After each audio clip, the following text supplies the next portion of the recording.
Welcome to lesson number 2, part number 4. Electrons moving in an antenna create a magnetic field. The changing magnetic field creates an electric field.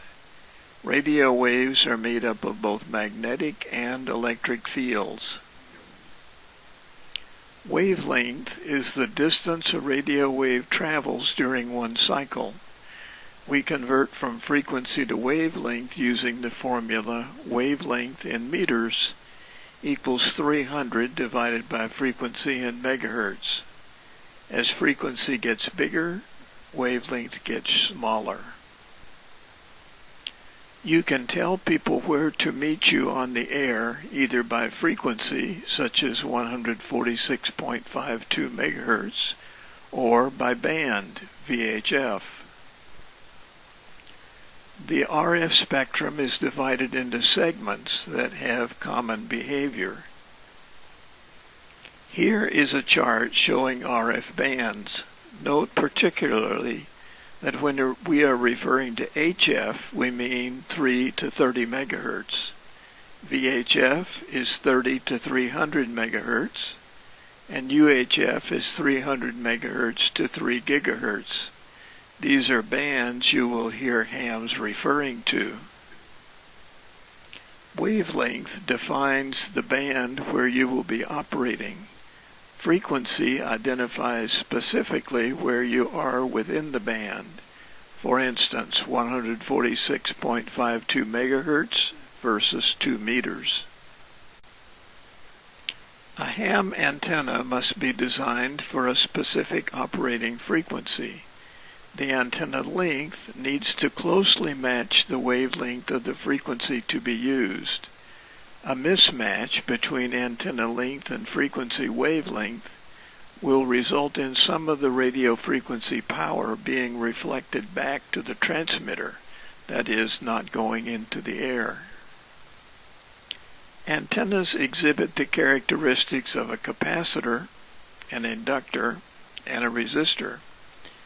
Capacitors and inductors react differently to AC current than DC current. We use the term impedance or reactance to refer to this special kind of resistance to the flow of AC. At the right frequency, a circuit consisting of a capacitor, an inductor, and a resistor will behave just like a resistor alone. We call that condition resonance.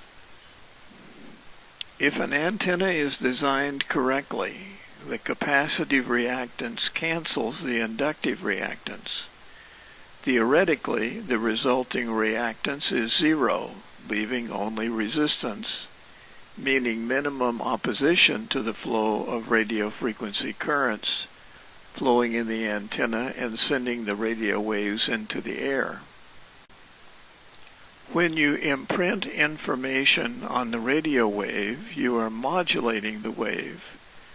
Turn the wave on and off, that's CW, continuous wave. Voice, single sideband, AM and FM, and data. Different modulation techniques are called different modes. When we send Morse code, we simply turn the signal, called the carrier, on and off. In amplitude modulation, AM, the amplitude of the carrier wave is varied in step with the information or voice waveform. Sound waves that make up your voice are a complex mixture of multiple frequencies. This complex mixture is made up of 2 frequency bands that are mirror images of each other. These subbands are called sidebands. Since voice is made up of identical mirror image sidebands, we can improve the efficiency of transmission by transmitting only one sideband and then reconstructing the missing sideband at the receiver. This is called single sideband, SSB. If instead of varying the amplitude of the carrier, we vary the frequency in step with the information waveform, We call that FM, frequency modulation. Binary data is made up of ones and zeros, on and off states. A terminal node controller, a TNC, is a special kind of modem to modulate a carrier wave. This is an area that is advancing rapidly in ham radio. Here is a diagram of a basic data transmission system.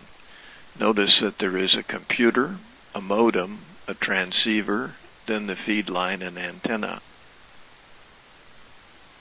What is the name for the distance a radio wave travels during one complete cycle? The answer is C, wavelength. How fast does a radio wave travel through free space? A, at the speed of light. How does the wavelength of a radio wave relate to its frequency? B, the wavelength gets shorter as the frequency increases. What is the formula for converting frequency to wavelength in meters? D, wavelength in meters equals 300 divided by frequency in megahertz. What property of radio waves is often used to identify the different frequency bands? A, the approximate wavelength. What are the frequency limits of the VHF spectrum? The answer is B, 30 to 300 megahertz.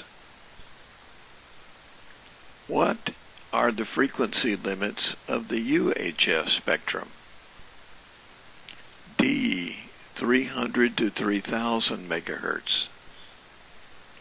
What frequency range is referred to as HF? The answer is C, 3 to 30 megahertz. What is the approximate velocity of a radio wave as it travels through free space? B, 300 million meters per second. What is the unit of frequency? The answer is A, the hertz. What is the abbreviation that refers to radio frequency signals of all types? C, RF. Why should you not set your transmit frequency to be exactly at the edge of an amateur band or subband? D, all of these choices are correct. What determines the amount of deviation of an FM signal? C, the amplitude of the modulating signal. What happens when the deviation of an FM transmitter is increased? The answer is A, its signal occupies more bandwidth. Which of the following is a form of amplitude modulation? C, single sideband. What type of modulation is most commonly used for VHF packet radio transmission? A, FM. Which type of voice modulation is most often used for long-distance or weak signal contacts on the VHF and UHF bands? C, single sideband SSB. Which type of modulation is most commonly used for VHF and UHF voice repeaters? The answer is D, FM frequency modulation. Which of the following types of emission has the narrowest bandwidth? C, CW. Which sideband is normally used for 10-meter HF, VHF, and UHF single sideband communications? The answer is A, upper sideband. What is the primary advantage of single sideband over FM for voice transmissions? The answer is C. Single sideband signals have narrower bandwidth. What is the approximate bandwidth of a single sideband voice signal?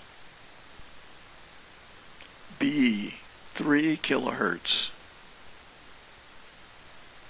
What is the approximate bandwidth of a VHF repeater FM phone signal? The answer is C, between 5 and 15 kilohertz. What is the typical bandwidth of analog fast scan television transmissions on the 70 centimeter band? B, about 6 megahertz. What is the approximate maximum bandwidth required to transmit a CW signal? B, 150 Hertz. In this next lesson, we will be studying antennas, feed lines, and propagation. Your homework assignment is to read Chapter 4.